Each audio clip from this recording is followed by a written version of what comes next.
Frères et sœurs, que la grâce et la paix de Dieu notre Père et de notre Seigneur Jésus-Christ soient notre partage au quotidien. Père de grâce, nous avons l'assurance que le fondement de ta parole est la vérité et que toutes les lois de ta justice sont éternelles. Alors, sur la base de ta vérité, instruis-nous sur les mystères et la réalité de tes alliances.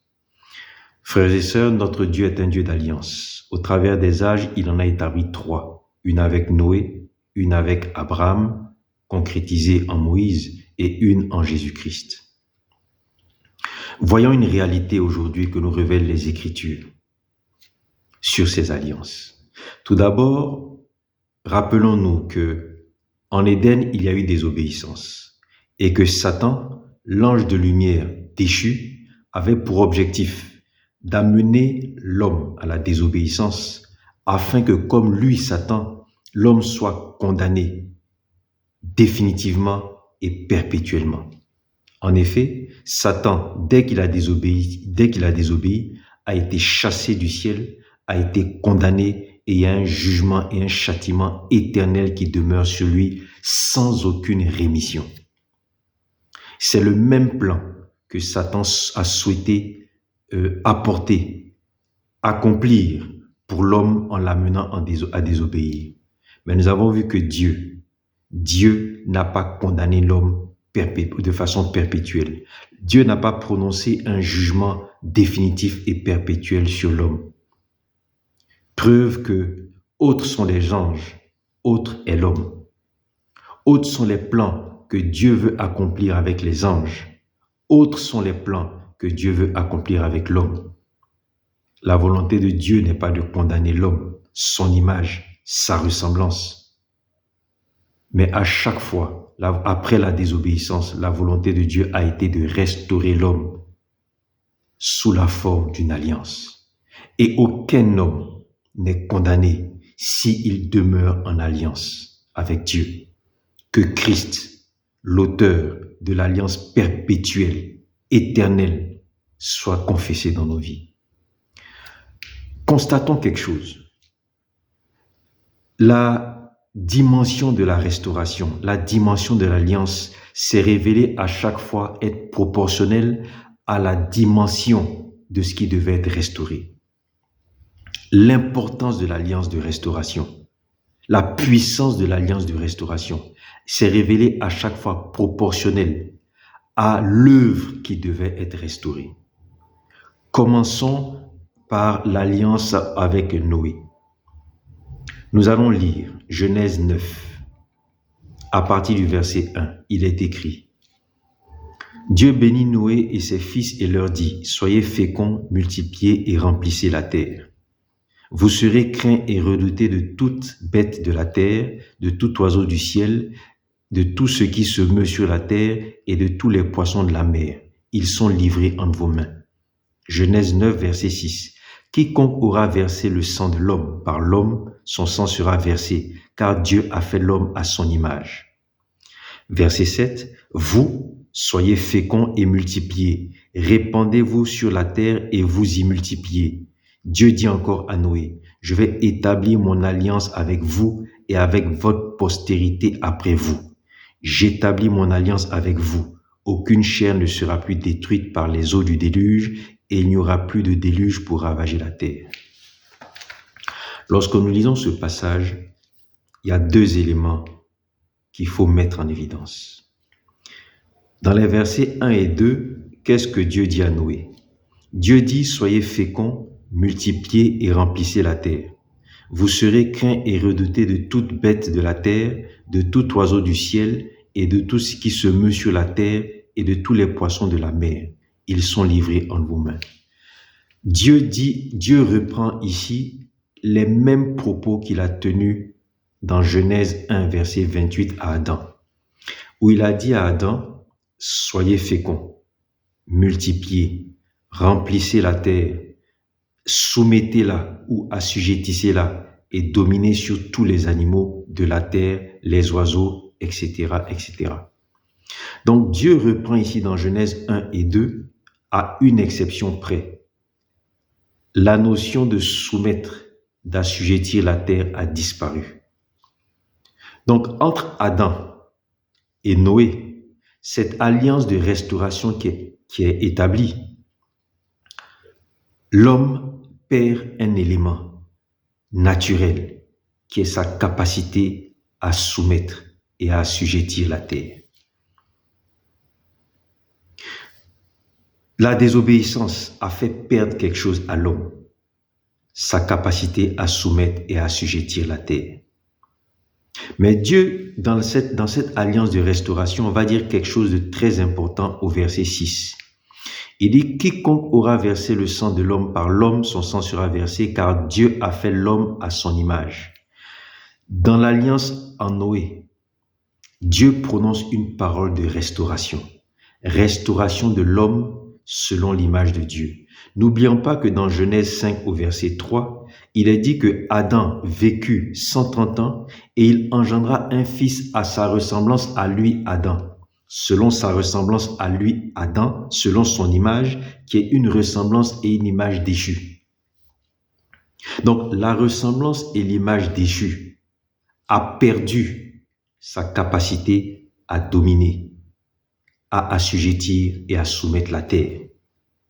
Mais dans l'alliance en Noé, qui est une alliance de restauration, Dieu renouvelle la capacité de l'homme à être fécond, à se multiplier, à remplir la terre et à ce que les animaux lui soient soumis. Genèse 9, verset 2, il dit « Vous serez craints et redoutés de toute bête sur la terre ».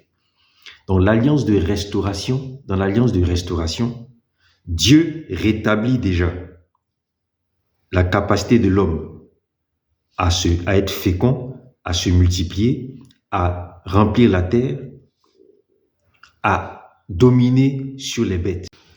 Mais la capacité à soumettre et à assujettir la terre a disparu.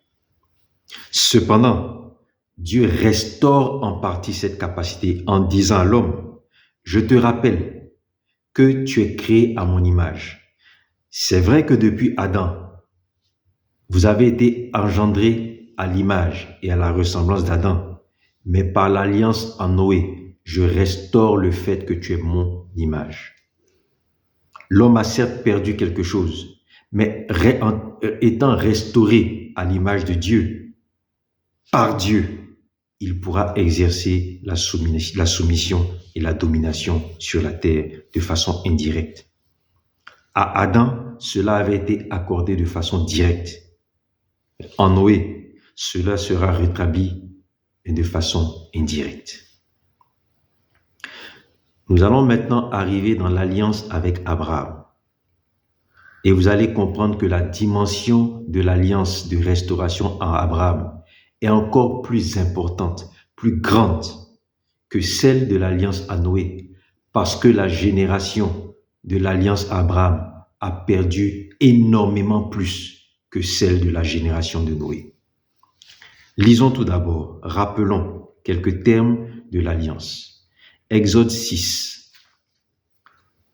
Exode 6, versets 5 à 9.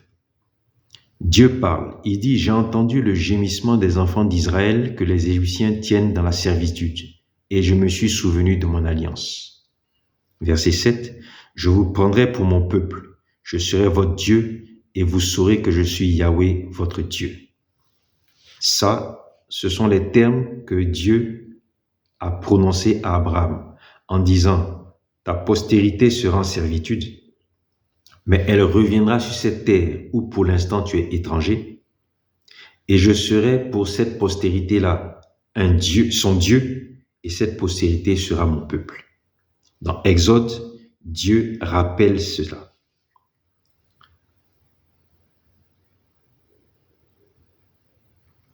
Exode 19, versets 5, 6 et 8. Exode 19. Dieu parle toujours à son peuple par l'intermédiaire de Moïse. Il dit, « Maintenant, si vous écoutez ma voix et si vous gardez mon alliance, vous serez mon peuple particulier parmi tous les peuples, car toute la terre est à moi. Mais vous serez pour moi un royaume de prêtres et une nation sainte.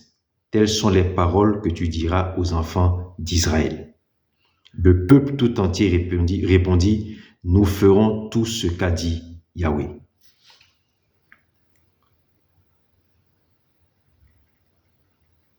Exode 34, versets 10 à 11. Yahweh dit, « Voici que je fais une alliance en présence de tout ton peuple. Je ferai des prodiges qui n'ont eu lieu dans aucun pays et chez aucune nation. Et tout le peuple qui t'environne verra l'œuvre de Yahweh, car terribles sont les choses que j'accomplirai avec toi. Prends garde à ce que je te donne aujourd'hui. Voici, je chasserai devant toi l'Amoréen, le Cananéen, le Héthien, le Phérézien, le Hévien et le Jébusien. » Enfin, nous allons lire Deutéronome 9, versets 1 à 6. Deutéronome 9. Écoute Israël, tu vas aujourd'hui passer le Jourdain pour marcher à la conquête de nations plus grandes et plus puissantes que toi, de grandes villes dont les murailles s'élèvent jusqu'au ciel. Verset 4. Ne dis pas dans ton cœur lorsque Yahweh ton Dieu les chassera de devant toi, c'est à cause de ma justice que Yahweh m'a fait venir pour prendre possession de ce pays. Car c'est à cause de la méchanceté de ces nations que Yahweh les chasse devant toi. C'est à cause de la méchanceté de ces nations que Yahweh ton Dieu les chasse de devant toi. C'est aussi pour accomplir la parole que Yahweh a jurée à tes pères, à Abraham, à Isaac et à Jacob. Sache donc que ce n'est pas à cause de ta justice que Yahweh ton Dieu te donne ce bon pays en propriété, car tu es un peuple au cou raide. Dans ces passages, il y a des éléments très importants. Lorsqu'on reprend le premier passage, Exode 9. Exode 9. Non, on va plutôt descendre dans Exode 19. Dieu dit, « Maintenant, si vous écoutez ma voix et si vous gardez mon alliance, vous serez mon peuple particulier parmi tous les peuples, car toute la terre est à moi. » Dieu fait une alliance avec Abraham, où il promet que la postérité d'Abraham sera son peuple. À ce même peuple-là, au moment de sceller cette alliance en Moïse, Dieu dit, « Maintenant, si vous écoutez ma voix et si vous gardez mon alliance. » Premier élément à souligner. Deuxièmement,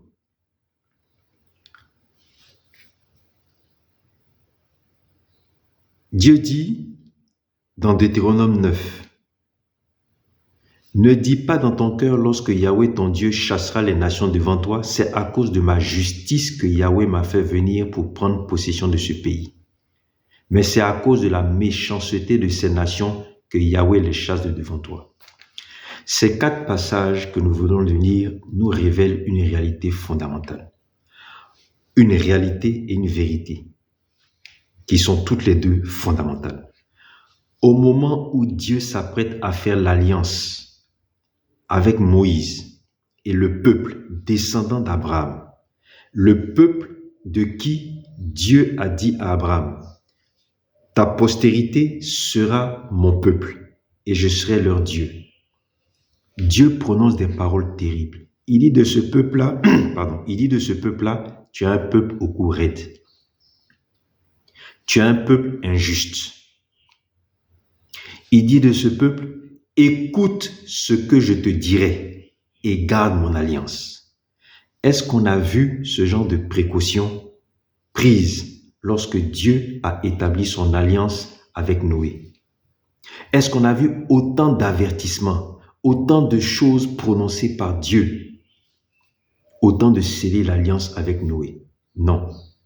Mais au moment où Dieu veut sceller son alliance avec Abraham, le monde s'est tellement corrompu. La génération qui est là est tellement corrompue que la relation naturelle de l'homme avec Dieu est rompue. Le peuple sur qui s'appuie Dieu pour établir son alliance, l'alliance promise à Abraham, est un peuple qui était en esclavage. Déjà, la capacité de l'homme à dominer, à assujettir et à soumettre la terre avait été naturellement perdue. Mais au moment où Dieu s'appuie sur ce peuple, postérité d'Abraham, la relation de l'homme avec Dieu est totalement rompue. Le peuple lui-même est en esclavage, soumis à une nation idolâtre.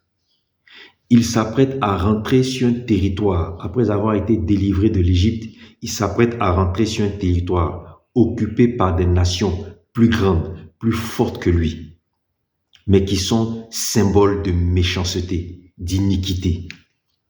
Au moment où Dieu s'apprête à restaurer l'alliance, à établir l'alliance de restauration en Abraham, l'homme non seulement a perdu sa capacité à assujettir et à soumettre la terre, mais pire, il a perdu sa relation avec Dieu. Sa relation naturelle avec Dieu est rompue. L'homme a perdu grandement dans sa vie et dans sa relation avec Dieu. Sa capacité à soumettre la terre, il a perdu au moment où Adam a désobéi. Mais au moment où il s'apprête à rentrer en alliance avec Dieu, l'homme a perdu sa relation naturelle avec Dieu. C'est pour ça que Dieu est obligé de faire deux choses. L'obliger à chasser les peuples qui sont là, descendants des Cananéens. Parce que Dieu leur dit, si vous ne les chassez pas, ils seront pour vous un piège, parce que ce sont des nations plus fortes que vous, à qui vous ne pourrez rien imposer. Et vous ne pourrez pas leur imposer la gloire de mon nom. Parce que si vous ne les chassez pas, vous servirez leur Dieu au lieu de faire en sorte qu'eux me servent moi. Deuxième chose que Dieu est obligé de faire. Dieu est obligé, au moment d'établir l'alliance avec Abraham, Dieu est obligé de sortir la loi, les ordonnances, les commandements, afin de dicter à l'homme, à travers son peuple, tout ce qu'il doit faire pour être restauré dans le statut d'image de Dieu. Au niveau de Noé, Dieu prononce cette parole à Noé. Il dit, on ne versera pas le sang de l'homme, sinon par l'homme sera versé le sang de celui qui a fait couler le sang de l'homme. Pourquoi? Parce que l'homme a été créé image de Dieu. Au moment où Dieu rentre en alliance avec la postérité d'Abraham, Dieu ne parle même plus d'homme créé selon l'image de Dieu, parce que la relation est brisée et détruite. Pour preuve, Noé, sans loi, a offert un holocauste agréable à Dieu. Au peuple juif, Dieu est obligé d'établir une loi qui restaure les holocaustes, les sacrifices, les offrandes, etc., etc., etc. Abraham n'a pas eu besoin de loi, n'a pas eu besoin de révélation pour offrir au prêtre et sacrificateur Melchisédek la dîme. Mais au peuple, Dieu est obligé d'instaurer la dîme par la loi, par les lois, par les commandements. La dimension de l'alliance de restauration en Abraham est à la mesure de tout ce que l'homme a perdu au moment où le peuple juif rentre en alliance avec Dieu. Mais regardez plus grave ce qui va se passer. C'est qu'au lieu que ce peuple-là aille se mettre sous la bénédiction de la loi, conséquence de l'obéissance, ce peuple va aller se soumettre à la malédiction de la loi en n'obéissant pas à Dieu. Si vous lisez les premiers livres de Josué et que vous lisez les livres de Juges, le livre de Juges, chapitre 1, chapitre 2 et chapitre 3, vous allez comprendre que dès le début de l'entrée sur la terre promise,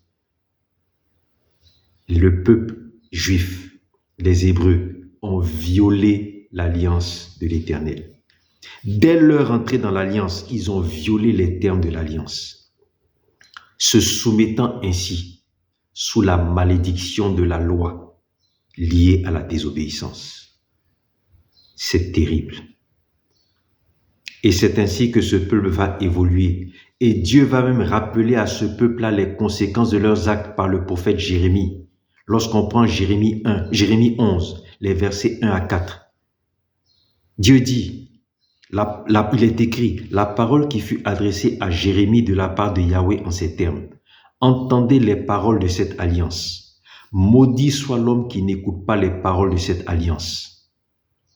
Écoutez ma voix et faites ces choses, selon tout ce que je vous commanderai, et vous serez mon peuple, et moi je serai votre Dieu.